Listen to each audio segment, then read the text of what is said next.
Král tenisu môže skončiť v rukách Slovénky. Dominika Cibulková prepísala v Austrálii históriu. Ako prvá žena z podtatier si zahrá Grand Slamové finále. Jej obrovský úspech spustil na Slovensku Cibulkomániu.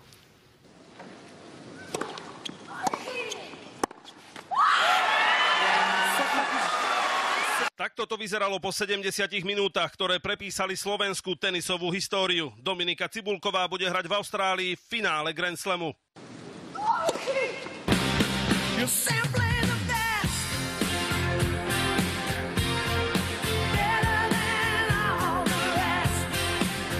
Tak ako som zvládla toto semifinále, nebolo to maličkosť, nebolo to ľahké, ale zvládla som to perfektne. S tým, že to zvládla perfektne, súhlasia aj slovenské tenisové legendy. Ja si myslím, že je to úžasný úspech. Slovensko sa opäť dostalo na mapu tenisového sveta. Je to svätý grál tenisu a nič viac nemôže prijať, ako bojovať o titul na Grand Slame, môže zastať legendou.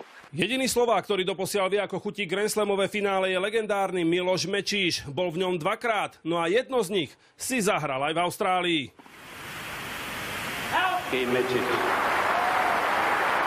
Na Grand Slamový titul však nedosiahol. Dominika Cibulková si ale verí a verí jej aj množstvo ďalších ľudí. Toto je proste úžasná vec, ktorá sa podarila a ja to veľmi prajem tej Dominike. Ja jej prajem, aby si naozaj to finále vychutnala. Keby sa jej podarilo vyhrať to finále, môžeme športovca roka vyhlásiť už vo februári?